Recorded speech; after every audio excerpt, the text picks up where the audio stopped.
Hi, it's Michelle, Woolly Wumpkins again. This is just a little video to show you me basically restocking my empty shelves. I forgot what I was going to say then, can you tell? Right then, so this is merino nylon sock yarn. And we've got quite a lot of that to fill up the shelves with.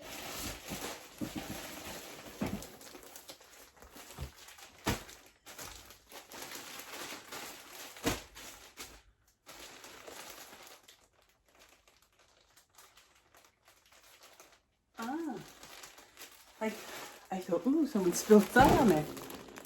You see that? Well, at first I thought that's a moth, and then no, that's just a bit of grass. But can you see the green there? The light's terrible today, isn't it? Yeah, right.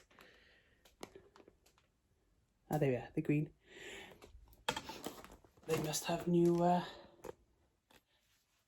ties on, divider ties. So,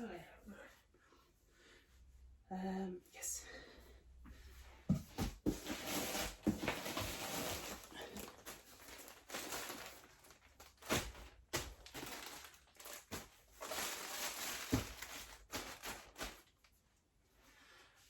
I've also got some merino, superwash merino, to put that there momentarily. Arrow weight.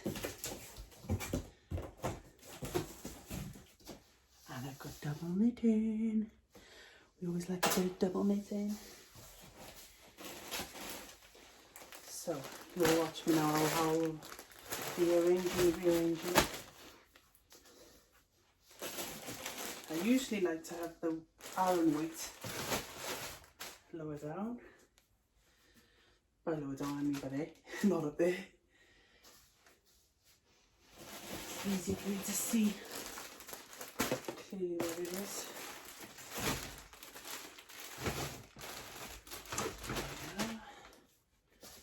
We put some more of that.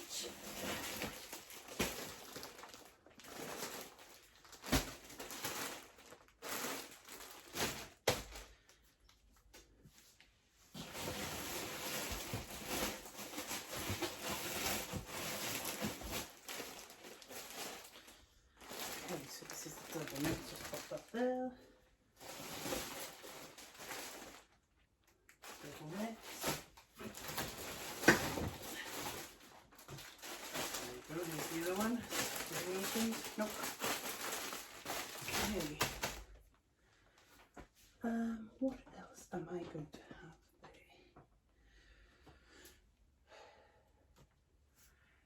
there? This is where my high turnover volume yarn goes, and there, because it's easy to just grab. I also keep a variation of the less high volume weights, but the ones that they're sort of my most popular, least popular bases, if that makes sense. So I'm going to pop these back there. So this is a Blue Face Leicester non-superwash iron. So this is a pure wool. It's a suitable for longies, shorties, soakers, that sort of thing, or for felting. So that's there because although that's not my main dye source anymore, I do keep it sometimes in stock. These are our knitted blanks. This is what I turn into the cakes, the self-striking cakes that you see on my website. So occasionally, every now and then, I think, oh, I fancy doing quite a few of those, so I'll get them in and churn them out. But that's just, I've got a couple of each base for custom orders. So this is our platinum sock. So I'm going to keep that by there a moment because that's this. But I want to use that first. So I'm going to put that there.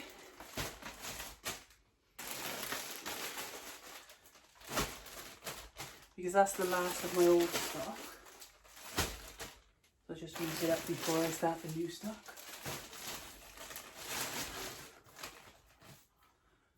Okay, next, we will do, we'll just do by there, won't we? Fill this shelf out.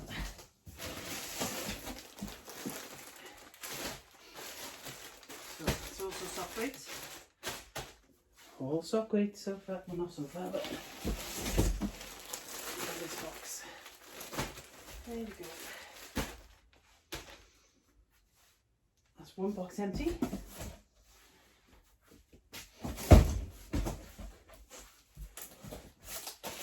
I don't know about you, but I find myself, I tend to do the most rubbish making on bin day. So I've emptied the house of all recyclables and all the different types of waste. And then now I've got 2 boxes that need wasting. Can't take them down to the dump because of lockdown. But I do think to myself, what if they moved bin day to tomorrow? It wouldn't make things any better because I'd just wait till tomorrow to do it. I don't know why. There must be some sort of Freudian psychological reasoning for it. So, oh, see, even talking, I put this in the wrong thing. This is the double knit. So it's merino, superwash, really nice knitwear this is. So this is a bit of yarn Jenga now. I've got to stay away so much distance away from the roof as well to be fire compliant, fire safety compliant.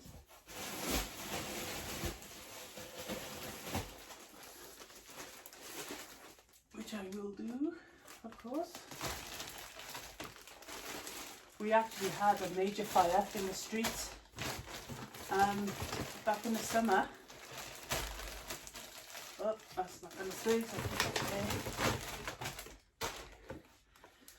Just the next block down from me, I live next to the town centre, and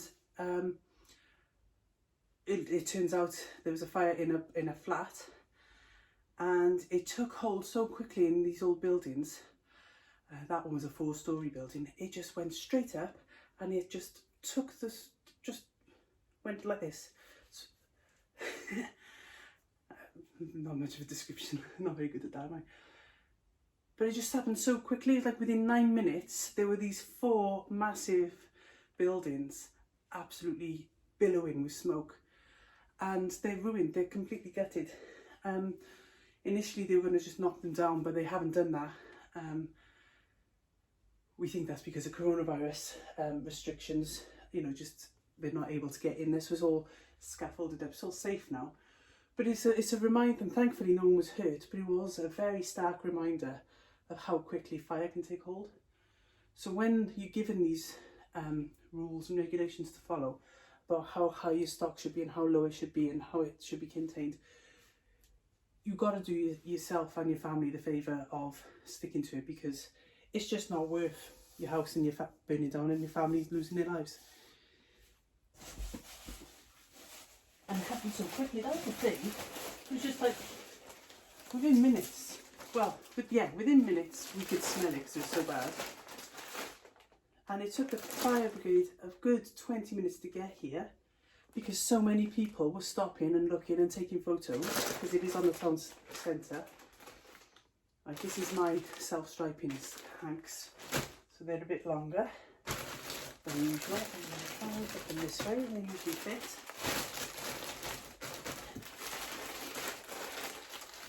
Yeah, so the fire brigade did their best to get here, got there, and then the nearest 3 hydrants didn't work. So they had to come right outside my house, which is fine by me, you know, I'm not complaining about that.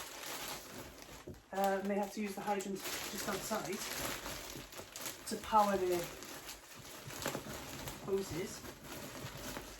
But what got to me was the amount of time it took. If they'd been able to get there straight away, I think that they'd be able to have saved at least 3 of the buildings. But because it took so long,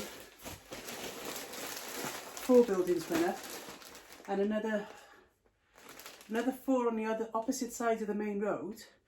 The fascias all melted off because of the heat, and then you had residential houses on the back in the same predicament, but they're a little bit, because the fire was blowing that way, they got very hot but they didn't melt. Anyway, you don't really want to know all that, do you? I just started rambling because stacking this wool always makes me think of, it always anyway used to make me think of fire restrictions. But that helped me to think, yes, I'm glad I'm such a stickler for it. Because it is worth it. It is worth being obedient. Right then. I think I've just emptied another box. Open this one. So, these things are dusty as well, so it sets up the old allergies. So I'm just gonna check what I've got left to go up there. And I'm gonna check what's on my die list for tomorrow. So that can go there. Look, Cassie has brought me a coffee. Thank you, love. Bye, thank you. Nice coffee. Oh, she does make a nice coffee. Gotta give her credit. Hey, 2 big boxes dealt with. So, that's one of them.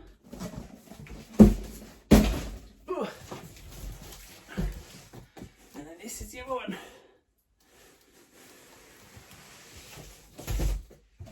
Hopefully now, over the next few days, some semblance of normality can return to my workshop. I'll be able to show you the rest of it because I'll be able to get to it now and tidy it properly. Right, so we got that sock there. Go there. This is by there. But am I going to squeeze it? I think I'll just rest it here.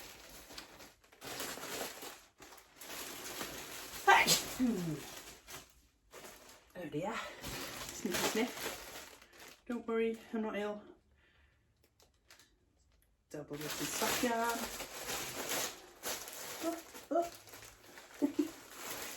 Would help if I held the bag around.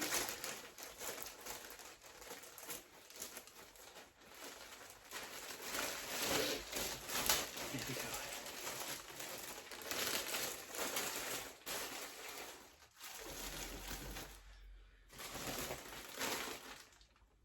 Blue Face Leicester.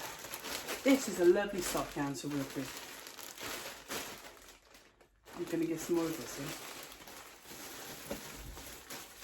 Blue Face Leicester, and now this is the double knit, which if I pop up there, my Jenga is complete. Haha, empty tray.